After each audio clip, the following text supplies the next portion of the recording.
আপনি কি জানেন যে যশোরে সবচেয়ে একটি আকর্ষণীয় ভিটা আছে যাকে ভরত রাজার ভিটা হিসেবে ডাকা হয়, আর এই ভিটাটা কেশবপুরের ভরত রাজার ভিটা নামে পরিচিত। একটি ঐতিহাসিক স্থান যা উন্মোচিত হওয়ার অপেক্ষায় ছিল একটি গল্পের মাধ্যমে। আমাদের চ্যানেলে আপনাদের সবাইকে স্বাগতম।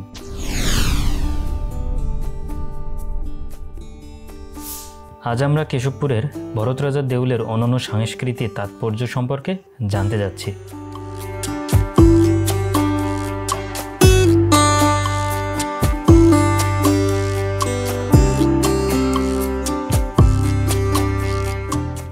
আমি আসি এখন হচ্ছে ভারত ভায়ানা ঢিবি। এই ভারত ভায়ানা ঢিবিটি বেশ পুরাতন। এই ভারত ভায়ানা ঢিবিটি হচ্ছে কেশবপুর থানায়, যশোর জেলার কেশবপুর থানায় এই ভারত ভায়ানা ঢিবিটি রয়েছে।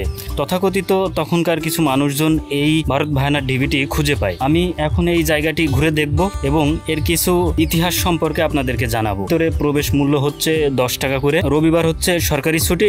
এই জায়গাটা বা এই ঢিবিটি আসলে অনেক সুন্দর। আজকের আকাশ রোদ আছে। এই জায়গাটি শুধু একটি পুরাতন ভবন নয়, এটি ইতিহাসের পরিপূর্ণ এবং যশোরের সমৃদ্ধের প্রতিনিধিত্ব করে। সুতরাং আসুন ঐতিহাসিক প্রেক্ষাপট এবং কেন এটি গুরুত্বপূর্ণ তা অন্বেষণ করি। ওনাদের সাথে কথা বলে যেটা জানলাম, সাধারণত এখানে লোক সংখ্যা বেশি হয় বিকাল 4টা থেকে।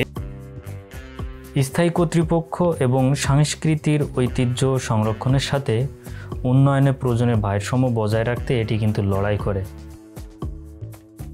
এটি একটি কঠিন পরিস্থিতি। এমন পরিস্থিতিতে এই কংক্রিটের দেওয়ালের মাঝে কিন্তু এই সুন্দর জায়গাগুলি আস্তে আস্তে ধ্বংস হতে চলেছে। সো আমাদেরকে এই জায়গাগুলি সংরক্ষণ করতে হবে। পরবর্তী প্রজন্ম যাতে জানে এবং এর ইতিহাস সম্পর্কে আরও বেশি তথ্য পায়, আমাদেরকে সেই দিকেও কিন্তু লক্ষ্য রাখতে হবে।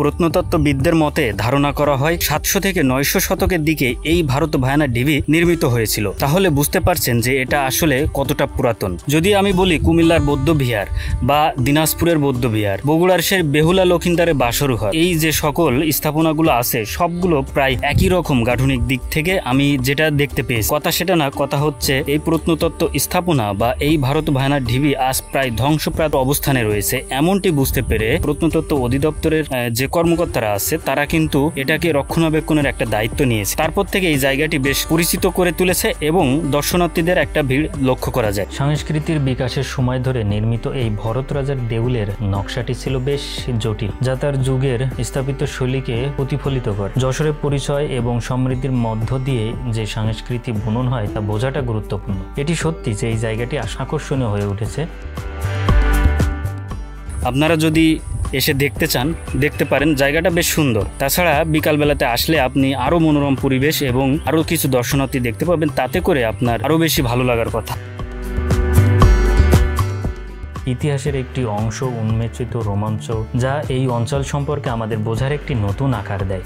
সংক্ষেপে যশোরের সাংস্কৃতিক ল্যান্ডস্কেপে বজায় রাখার জন্য ভারত রাজার দেউল বেশ গুরুত্বপূর্ণ।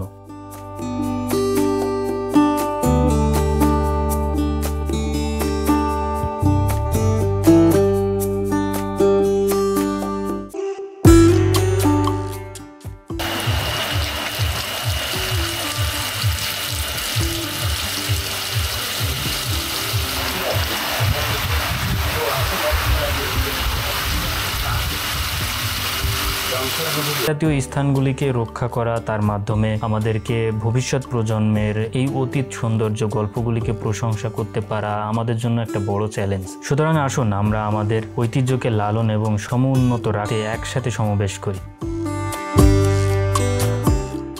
তো ভারত ভায়ানা এখন দেখা শেষ করেছি এবং দেখা শেষ করে এখান থেকে বের হয়ে যাচ্ছে। এই ছোট্ট একটা ভিডিওতে ভারত ভায়ানাটা আপনাদের কেমন লেগেছে কমেন্ট করে জানাবেন। আমি আপনার এই সম্পর্কিত আপনার চিন্তাভাবনাগুলো জানতে চাচ্ছি।